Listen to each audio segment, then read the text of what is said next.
Good morning students. Today we are going to discuss 9th class, the 12th lesson. What was the democratic and nationalist revolution 16th, 17th, 18th century, right?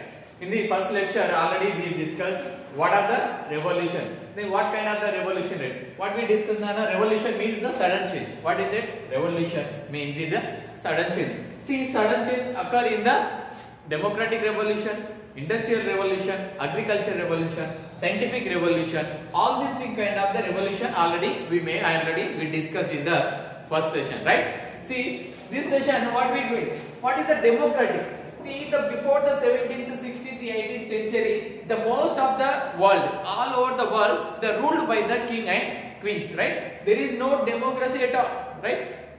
There is no democracy at all. In India, we don't have the democracy up to 1947, right? We were ruled by the Britishers, right? We were ruled by the Britishers. But when it comes to the 17th, 16th, 19th century, 18th century, then most of the world, they don't have any kind of the democracy. What they rule by? We have the only king and queen. We call the dynasty politics.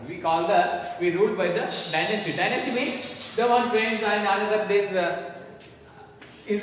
a king. He automatically became a king's son. Automatically the one prince, then automatically became king's son. So this kind of the dynasty. We can say the Indian politics, we can say the dynasty. Nehru became the Indira Gandhi became the Rajiv Gandhi became the Sonia Gandhi became the Mr. Raga, right? I mean, Raga means Rahul Gandhi, right? See, this kind of they have a dynasty. This kind of they have the dynasty. We call it a dynasty politics. See, in England, there is a Tudor dynasty in the 17th century. The Tudor dynasty is the ruled by the England. Which dynasty, Nana? The Tudor dynasty in the 17th century. But they have the Tudor dynasty. But the Roman Catholic Church, the head of the state is the Roman Catholic Church. They were ruling the Tudor dynasty, but the Roman Catholic Church, the head of the we call the Pope, right? We call the Pope. The Pope has the many rights. The Pope has the many rights, the dominant rights above the king. Dominant rights above the king. So that's why the king, those who are the king, they thought, why should only the king is the supreme authority? The king is the powerful authority has the right. But we followed the Pope. Those who are the Pope is ruled by the Roman Catholic Church. We have to follow. So automatically king gets jealous. We have to made. We don't have to follow the church, the popes, any kind of the suggestions and the rights.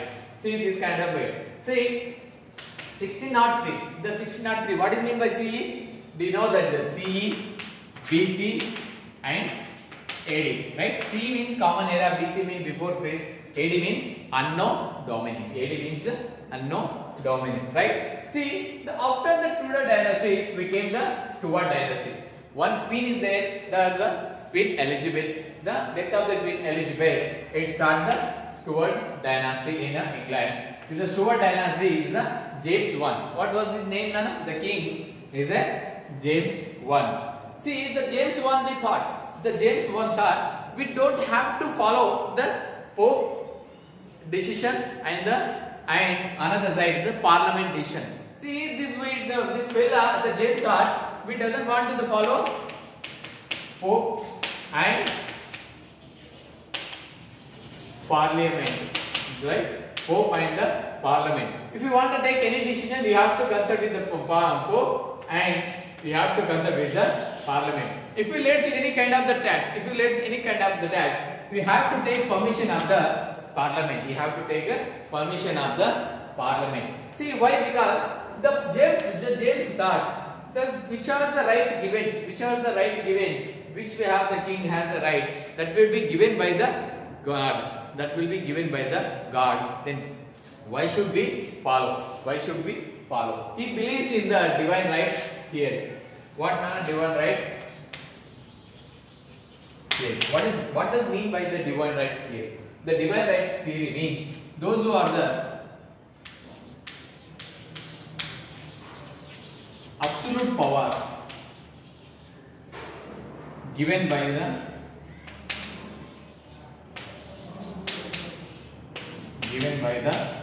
God to king. Those the king has the absolute power, the given by the God, He wants to the king, God given to king and made decision. You have to go to the earth and you can rule those people. You rule those people. This kind of the thought, that is the divine right theory. Divine right theory means the absolute power the king has, that power is given by the God. God said to them to rule the people in the earth. Who believes this absolute power, divine right theory? The James. Who believes the James 1 believes. So he always wanted to the hierarchy of the Pope and the Parliament. He doesn't consider. He always wanted to oppose it. But after the death of the James 1, the followed by the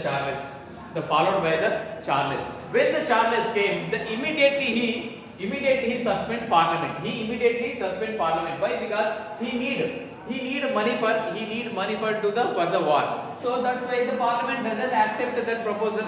Then he wants to suspend by the Parliament, suspend immediately Parliament and take in his hand and rule the king. See, when this is completed automatically, after 11 years, 10 years, he need money. He wants to levy tax. But if you want to levy tax, you need permission of the Parliament, right? But Parliament has been suspended by the king, right? Then he asked the Parliament. You ask Parliament, you have to support me and levy tax on the people. But Parliament were waiting for 1642. 1666 is 1642, 1666. We call these two 1640 to 1666 the ruled by the king without Parliament. After the 1660, he came into the ask for the Parliament to give the chance to the levy tax. Then Parliament, nobody will give the simple chance. They are waiting for the revenge for the king, right? See, this we call the 1640 to 1616 is the long Parliament.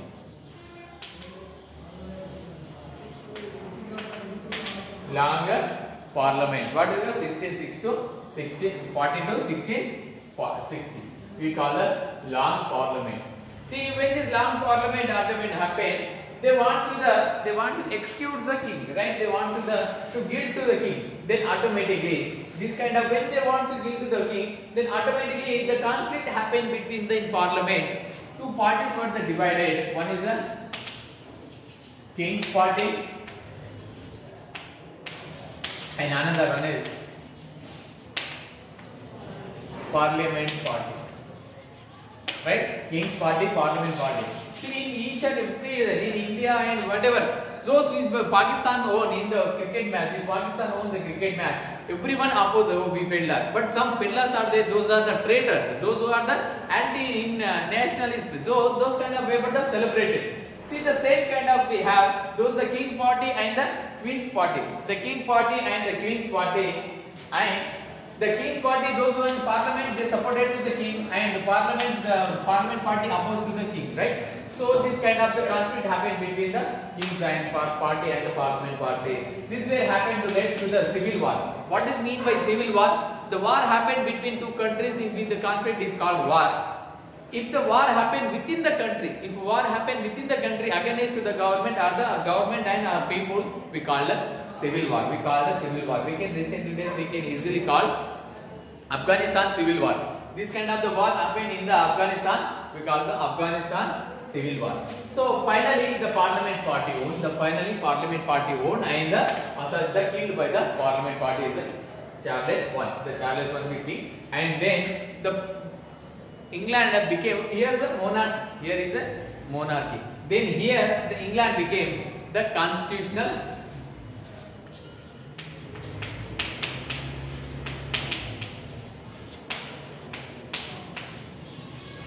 now we have England has a constitutional monarchy, and England became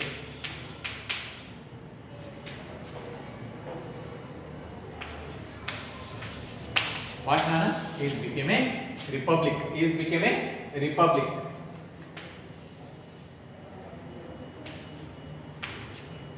England became a republic.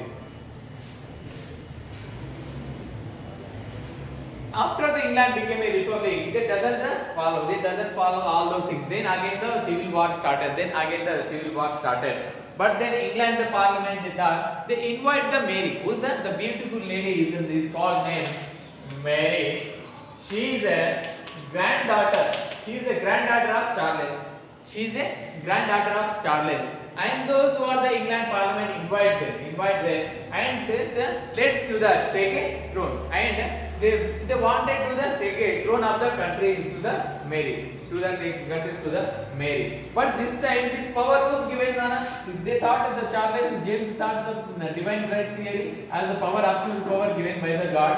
But now this kind of the power given by the parliament. This kind of the power given by the parliament. So that's why England became a constitutional monarchy. England became a first monarchy, then republic, then constitutional monarchy. England became a constitutional monarchy. See, this kind of all those things, this kind of the power change to the republic to constitutional monarchy is happened without one bloodshed, without cutting through all those things. So that's why this moment, this scene, this situation we call glorious revolution or bloodless